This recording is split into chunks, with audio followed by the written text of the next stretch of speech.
You are not going to believe this story, but it is a true story, as true as I sit here writing it, as true as I will die in the morning. Yes, this story ends with my end, with my death tomorrow. I have always been a kind and loving person. Everyone will tell you this. They will also tell you that I have always loved animals more than anything. When I was a little boy, my family always had many different animals round the house. As I grew up, I spent most of my time with them, giving them their food and cleaning them. I married when I was very young, and I was happy to find that my wife loved all of our animal friends as much as I did. She bought us the most beautiful animals. We had all sorts of birds, goldfish, a fine dog, and a cat. The cat was a very large and beautiful animal. He was black all over, and very intelligent. He was so intelligent that my wife often laughed about what some people believe. Some people believe that all black cats are evil, enemies in a cat's body. Pluto, this was the cat's name, was my favorite. It was always I who gave him his food, and he followed me everywhere. I often had to stop him from following me through the streets. For years, he and I lived happily together, the best of friends. But during those years, I was slowly changing. It was that evil enemy of man called drink who was changing me. I was not the kind, loving person people knew before. I grew more and more selfish. I was often suddenly angry about unimportant things. I began to use bad language, most of all with my wife. I even hit her sometimes. And by that time, of course, I was often doing horrible things to our animals. I hit all of them, but never Pluto. But my illness was getting worse. Oh yes, drink is an illness. Soon I began to hurt my dear Pluto too. I remember that night very well. I came home late, full of drink again. I could not understand why Pluto was not pleased to see me. The cat was staying away from me. My Pluto did not want to come near me. I caught him and picked him up, holding him strongly. He was afraid of me and bit my hand. Suddenly, I was not myself anymore. Someone else was in my body, someone evil and mad with drink. I took my knife from my pocket, held the poor animal by his neck, and cut out one of his eyes. The next morning, my mind was full of pain and horror when I woke up. I was deeply sorry. I could not understand how I could do such an evil thing. But drink soon helped me to forget. Slowly the cat got better. Soon he felt no more pain. There was now only an ugly, dry hole where the eye once was. He began to go round the house as usual again. He never came near me now, of course, and he ran away when I went too close. I knew he didn't love me anymore. At first I was sad. Then, slowly, I started to feel angry, and I did another terrible thing. I had to do it. I could not stop myself. I did it with a terrible sadness in my heart, because I knew it was evil. And that was why I did it. Yes, I did it because I knew it was evil. What did I do? I caught the cat and hung him by his neck from a tree until he was dead. That night I woke up suddenly. My bed was on fire. I heard people outside shouting, "Fire! Fire!" Our house was burning.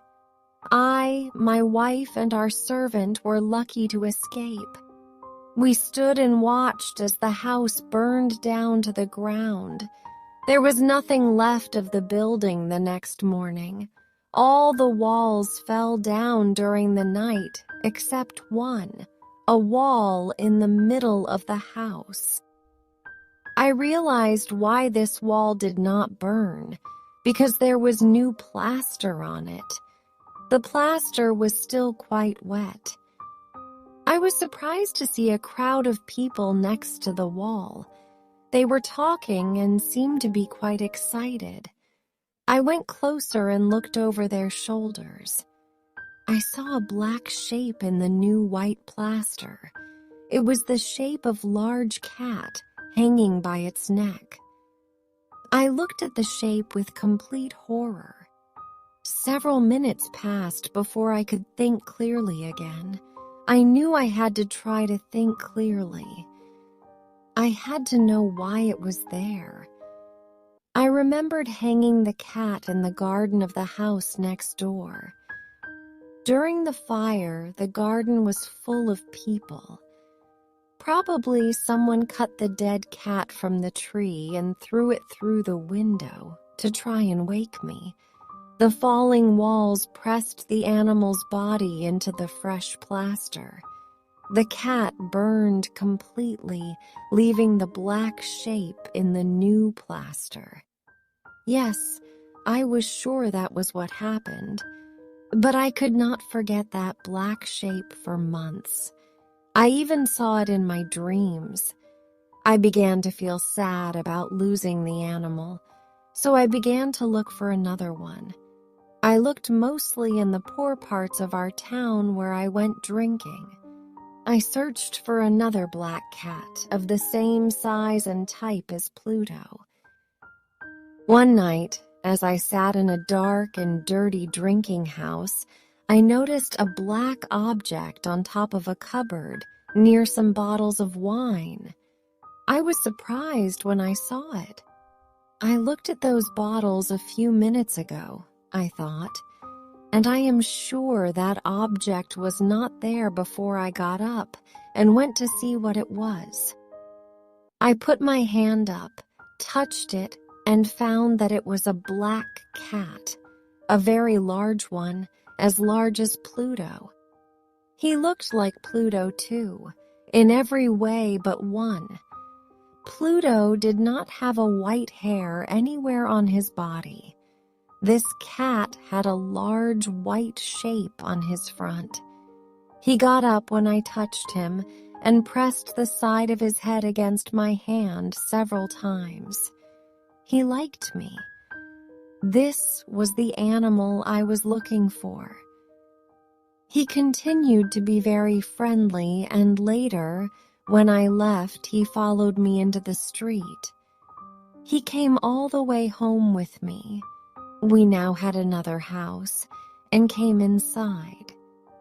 He immediately jumped up onto the most comfortable chair and went to sleep. He stayed with us, of course.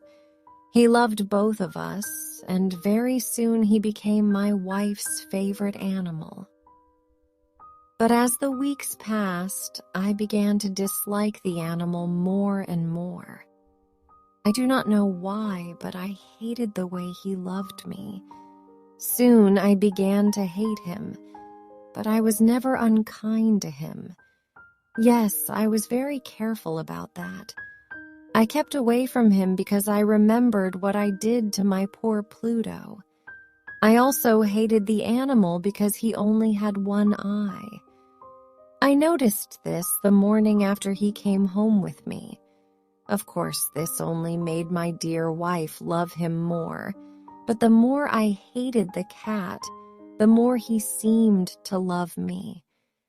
He followed me everywhere, getting under my feet all the time. When I sat down, he always sat under my chair. Often he tried to jump up on my knees. I wanted to murder him when he did this, but I did not.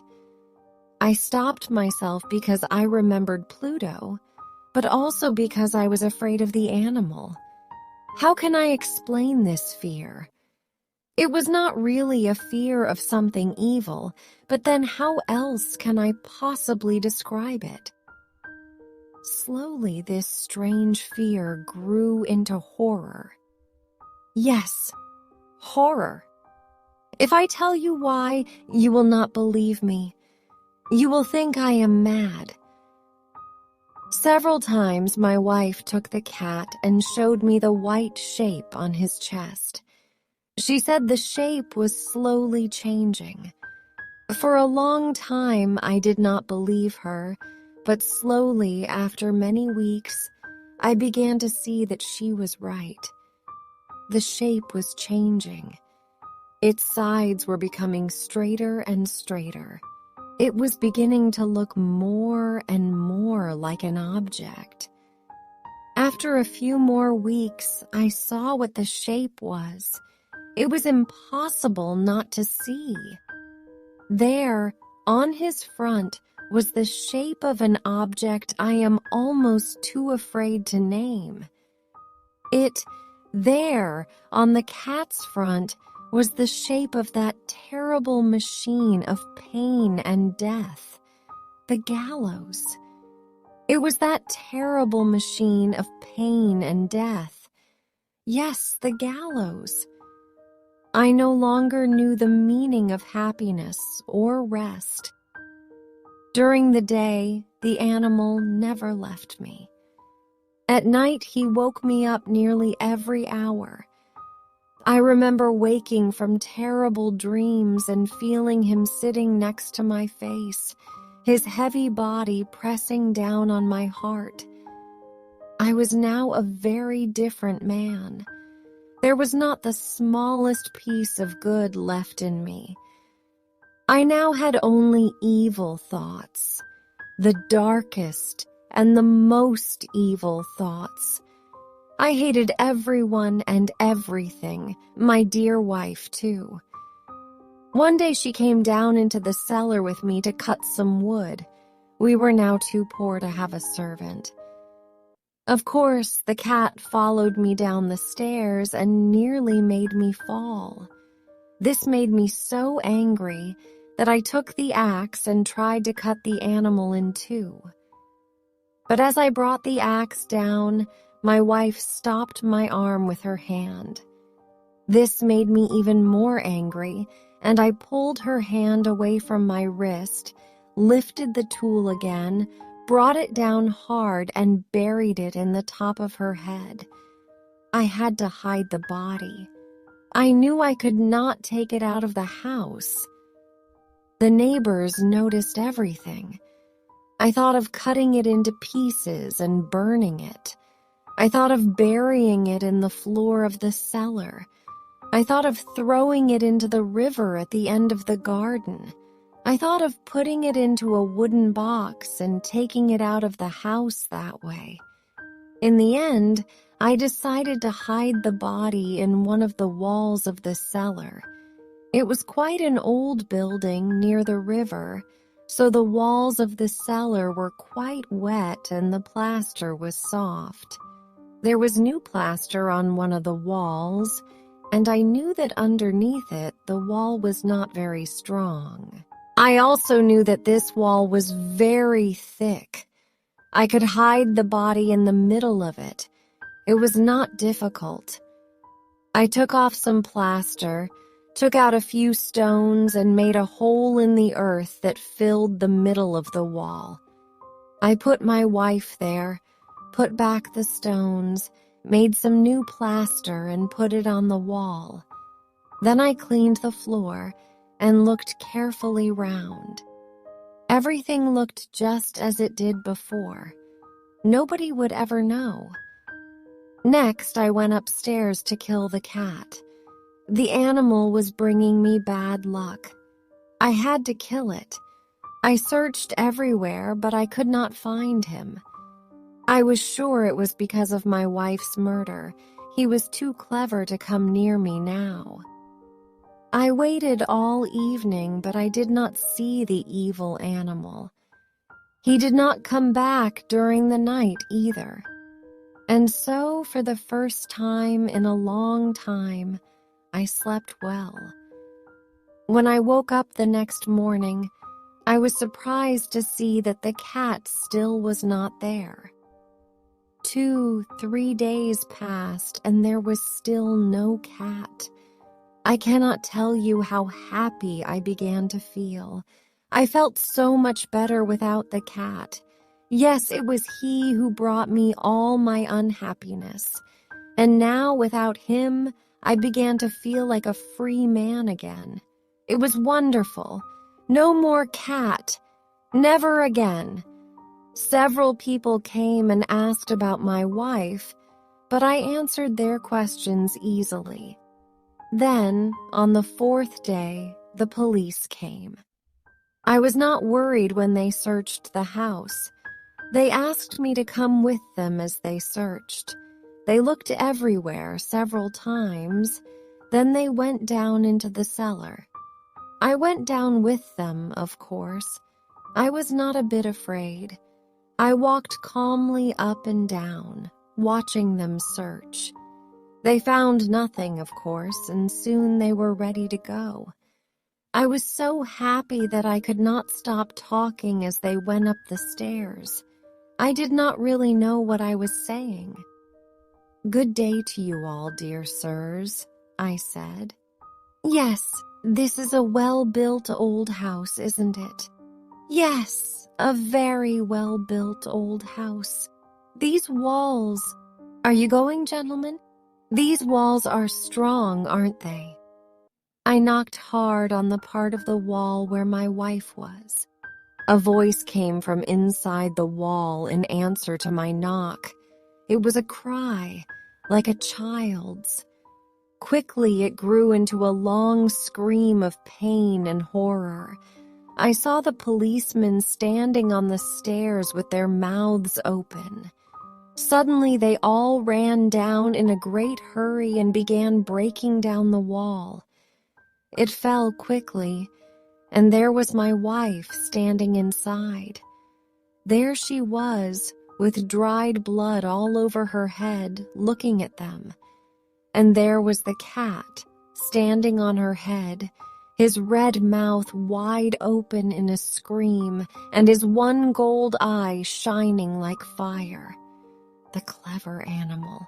My wife was dead because of him, and now his evil voice was sending me to the gallows.